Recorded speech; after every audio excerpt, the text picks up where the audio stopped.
అది సార్కి వాసు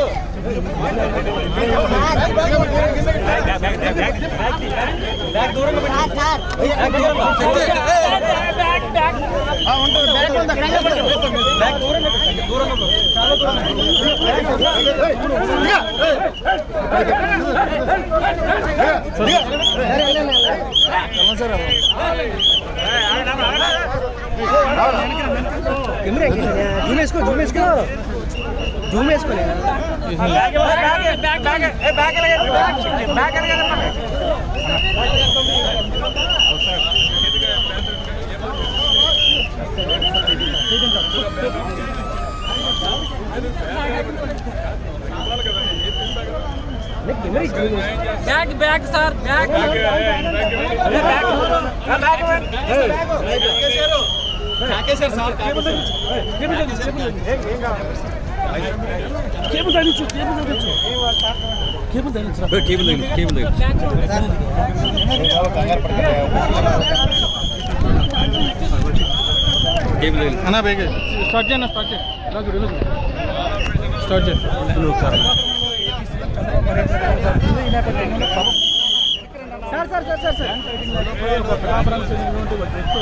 తమ భూమి కబ్జా గురైనట్టు కూడా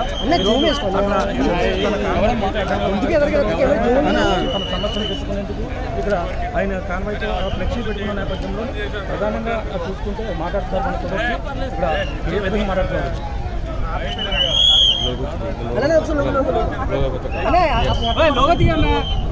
అన్న అక్కడ చూపుకొని లోగు ఎక్కడ ఉందన్నా వచ్చాడు కదా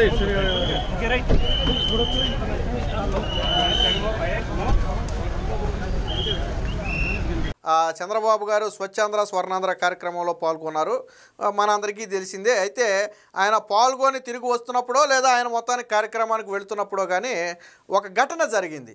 సో వాస్తవానికి ఆ సమయంలో చంద్రబాబు గారు కాబట్టి ఆగారు, కానీ వేరొక వ్యక్తి అయితే ఆగారు. ఎందుకంటే గతంలో జగన్మోహన్ రెడ్డిని కూడా చూసాం. జగన్మోహన్ రెడ్డి తొక్కుకుంటా ఎక్కించుకుంటా వెళ్ళిపోవటమే తప్ప ఆగే పరిస్థితి ఉండదు. విషయం ఏంటంటే విషయం కూడా జగన్మోహన్ రెడ్డి వల్ల నష్టపోయానని ఆ విషయం చెప్పింది. ల్యాండ్ టైటిలింగ్ యాక్ట్ పేరుతో నా భూమిని కాజేశారు, ఎవరి దగ్గరికి వెళ్ళినా నాకు న్యాయం జరగట్లేదు, మీరే న్యాయం చేయాలని చెప్పి ఉన్నట్టుండి పాపం చంద్రబాబు గారిని డైరెక్ట్గా కలవాలంటే కష్టమే, సాధారణ వ్యక్తులు కలవాలంటే కొద్దిగా ఇబ్బంది. కాబట్టి ఉన్నట్టుండి ఆయన కాన్వాయ్ వెళ్తున్న సమయంలో ఉన్నట్టుండి ఒక ఊరు వద్ద సడన్గా కాన్వాయ్ ముందుకు రాబోయాడు. దాంతో వెంటనే పోలీసులు అడ్డుకున్నారు. వాస్తవానికి ఆ వ్యక్తిని పోలీసులు ఏం చేస్తారంటే బలవంతంగా తీసుకెళ్ళి అవసరమైతే స్టేషన్లో కూర్చోబెడతారు. కానీ చంద్రబాబు గారు వెంటనే అక్కడ కాన్వాయ్ ఆపి ఆయన దిగి ఆ వ్యక్తి బ్యాగ్ను కూడా పోలీసులు దూరంగా ఇసిరేశారు. ఎందుకనంటే ఆ వ్యక్తి ఆగినప్పుడు బ్యాగ్లో ఏముందో తెలియదు. ఏదన్నా ఉండకూడనే ఉన్నాయనుకోండి, ఏ బాంబులు లాంటివి అన్నా. సో వాళ్ళ సెక్యూరిటీ రీజన్స్ వాళ్ళకుంటాయి. వెంటనే బ్యాగ్ను కూడా దూరంగా విసిరేశారు. మళ్ళీ చంద్రబాబు గారు తిరిగి ఆ బ్యాగ్ను తెప్పించి ఆ బ్యాగ్లో ఆ వ్యక్తి ఏదైతే మెమరాండం చంద్రబాబు గారికి ఇవ్వాలని తయారు చేసుకున్నాడో ఆ మెమరాండం తీసుకుని, నువ్వు ఇలాగా ఇది చేయకూడదు, నీ విషయం ఏంటో చెప్పు, నేను పరిష్కరిస్తాను, నేను ఉంది అందుకే కదా అని చెప్పి స్వయంగా ఆయన దిగి మాట్లాడి ఇష్యూను సాల్వ్ చేసి అక్కడి నుంచి వెళ్ళాడు. కేవలం ఒకే ఒక వ్యక్తి గురించి చంద్రబాబు గారు ఆగాడు. ఏమి 100 మంది గుమ్మిగూడిపోయి చంద్రబాబు గారు ఆగండి ఆగండి అని కూడా ఎవరు అడగలా. చంద్రబాబు గారు ఒకే ఒక వ్యక్తి గురించి ఆగాడు. వాస్తవానికి విషయం ఏంటో కూడా ఆయనకి తెలియదు. సాధారణంగా ఏదైనా ప్రభుత్వం మీద యాంటీ అనుకోండి ఏమవుద్ది, కానీ ఏం ఆలోచించాల చంద్రబాబు గారు. ఒక వ్యక్తిని పోలీసులు బలవంతంగా అడ్డుకుంటున్నారు, విషయం ఏమై ఉంటుందని ఖచ్చితంగా ఆయన ఆగాడు. ఆగి మాట్లాడాడు ఆయన. సో దానికి సంబంధించిన విజువల్సే ఈరోజు మీరు ఇక్కడ చూడవచ్చు. ఇది చంద్రబాబు గారి కాన్వాయ్ వెళ్తుంది చూడండి ఒకసారి. మధ్యలో సడన్గా దూరం వచ్చాడు చూడండి. వ్యక్తిని పక్కే లాగేశారు. ఇదిగో చేతిలో బ్యానర్ ఉంది, వినండి ఒకసారి.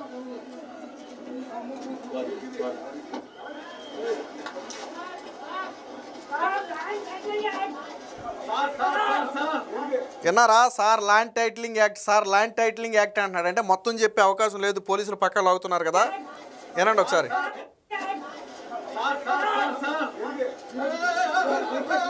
వెంటనే కాన్వాయ్ ఆపారు చూడండి.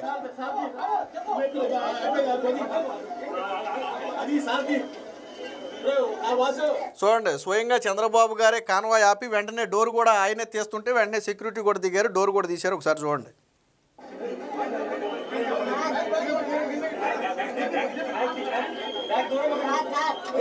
సో బ్యాగ్ తీసేసి దూరంగా వేయండి అంటున్నారు. ఏముందో బ్యాగ్లో తెలియదు కదా. సో పోలీసులు బ్యాగ్ని దూరంగా వేసేయండి అంటే దూరంగా వేసేసారు.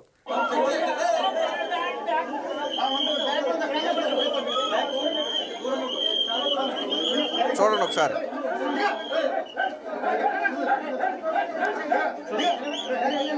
సో చంద్రబాబు గారికి ఎక్స్ప్లెయిన్ చేస్తున్నాడు ఏం జరిగింది అనేది. చంద్రబాబు గారికి ఎక్స్ప్లెయిన్ చేస్తున్నాడు. చంద్రబాబు గారు బయటకు కూడా వస్తారు, ఒకసారి చూడండి.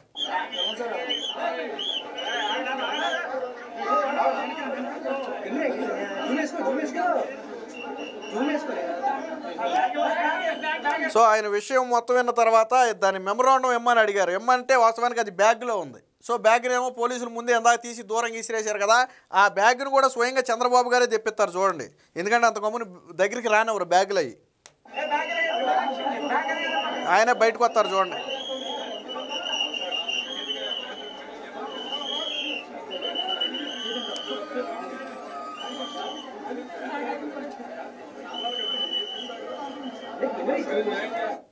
నువ్వు ఏదైనా ఇవ్వాలి కదా, నేను న్యాయం చేస్తానని చెప్తున్నాను కదా, అదేదో నాకు ఇవ్వని అడుగుతున్నారు. మీకు వాయిస్ స్పష్టంగా అర్థమవుతుందో లేదో ఒకసారి అనండి.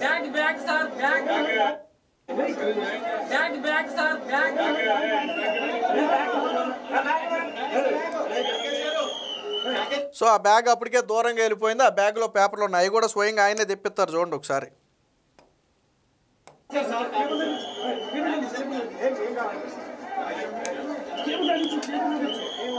సో ఆయనే తెప్పించి ఆ పేపర్లు కూడా తీసుకున్నారు. విషయం ఏంటంటే గతంలో ఎన్నికల ముందు భయపడ్డారు కదా ల్యాండ్ టైటిలింగ్ యాక్ట్ అని. అది ఇంకా పూర్తి స్థాయిలో రాలేదు. ఒకవేళ జగన్మోహన్ రెడ్డి ముఖ్యమంత్రి అయ్యి ఉంటే ఏంటి అనే దానికి ఇది ఒక ఉదాహరణ. అసలు అది పూర్తి స్థాయిలో ఏమీ రాకముందే ల్యాండ్ టైటిలింగ్ యాక్ట్ పేరుతో ఆ వ్యక్తి భూములు కొట్టేశారంట. సరే ఎలా కొట్టేశారు ఏంటనేది ఆ డీటెయిల్స్ అన్నీ పూర్తిగా అతను చెప్తేనే కానీ తెలియదు. ఏ మీడియా ముందు కన్నా వచ్చి ఏం జరిగిందనేది చెప్తేనే కానీ తెలీదు. సో అంటే రాష్ట్రంలో ఎలాంటి పరిస్థితులు ఉన్నాయి అనేది చెప్పడానికి ఇదొక ఉదాహరణ. ఎలాంటి ముఖ్యమంత్రి ఉన్నారు అంటే ప్రజల కోసం నేనున్నానని చెప్పడానికి చంద్రబాబు గారు ఒక ఉదాహరణ. ఒకటేమో జగన్మోహన్ రెడ్డి వల్ల నష్టపోయిన వాళ్ళు, చంద్రబాబు గారు ఎస్ నేనున్నాను, మీ సమస్యను నేను తీరుస్తానని ఇటుపక్క చంద్రబాబు గారు. రాష్ట్రంలో సాధారణంగా ప్రజలకు కావాల్సింది ఇలాంటి పరిస్థితే. అక్కడ చంద్రబాబు గారు ఆగాల్సిన పని లేదు. సెక్యూరిటీ రీజన్స్ వల్ల అసలు ఆగరు. కానీ ఆయన కాబట్టి ఆగారు. మీకు మొన్న కూడా ఆర్టీసీ బస్సులో ప్రయాణం చేశారు, మనం చూసాం కదా. ఏదో నిమిషం 2 నిమిషాలుగా దాదాపు అరగంట సేపు ఆర్టీసీ బస్సులో ప్రయాణం చేయడమే కాకుండా దాని అద్దాలు కూడా తీసే ఉన్నాయి. అది బుల్లెట్ ప్రూఫ్ బస్సు కూడా కాదు. అలాగని చంద్రబాబు గారు బస్సులో సెక్యూరిటీని కూడా ఎక్కించుకోవాలి. బస్సు బయట సెక్యూరిటీ ఉన్నారు, ఓకే. బస్సులో కూడా సెక్యూరిటీని పెట్టుకోవాలి. అది బుల్లెట్ ప్రూఫ్ బస్సు కానే కాదు. అద్దాలు కూడా తీసి అందరికీ అభివాదం చేశారు. అలాగే ఇటీవల కాలంలో ఈరోజు ఉదయం కూడా చంద్రబాబు గారు నడుచుకుంటూ వెళ్తుంటే కొంతమంది చిన్నపిల్లల్ని పోలీసులు గుమ్మం వద్ద ఆపి ఎదురు కూడా రాకుండా ఆపిపెట్టారు. వాళ్ళు చేతులు ఊపుతుంటే చంద్రబాబు గారి దగ్గరికి పిలిచి వాళ్ళతో సెల్ఫీలు దిగారు.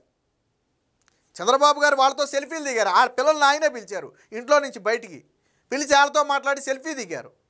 మరి జగన్మోహన్ రెడ్డి హయాంలో ఏం జరిగిందో ఒకసారి గుర్తుపెట్టుకోండి. ఇప్పుడు చంద్రబాబు గారు కాబట్టి ఆ వ్యక్తి కనపడ్డాడు, ఫ్లాగ్ పట్టుకున్నా, ఇంకోటి కొట్టుకున్నా. అదే జగన్మోహన్ రెడ్డి అయితే మొత్తం పరదాలే. జగన్మోహన్ రెడ్డి అయితే ఏం కనపడవు, తెల్లగా పరదాలు కనపడతాయి చుట్టూ. జగన్మోహన్ రెడ్డి ఎలాగెళ్ళాడు ఎక్కడికైనా అమరావతిలో ఆ కోతలెక్క వెళ్ళడానికి, ఎక్కడ అమరావతి రైతుల ఇళ్లలో నుంచి ఏమైనా కాన్వాయ్ మీద ఇసురుతారేమోనని భయంతో దోమతెరలు పట్టుకున్నట్టు వల్ల పట్టుకునేవాళ్ళు ఇలా ప్రతి గుమ్మం ముందు. గుర్తుంది కదా మీకు?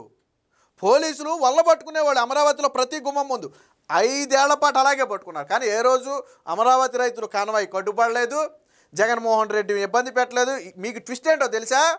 అమరావతి రైతులు ఉద్యమం చేసే దగ్గరే జగన్మోహన్ రెడ్డి ఫ్లెక్సీ ఉంటుంది, పైన ఫ్లెక్సీ కూడా చెప్పలా.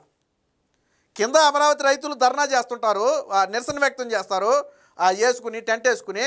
ఆ పక్కనే జగన్మోహన్ రెడ్డి ఫ్లెక్సీ ఉంటుంది, కానీ దాన్ని కూడా పీకలాళ్ళు. అంత శాంతియుతంగా ఉద్యమం చేశారు.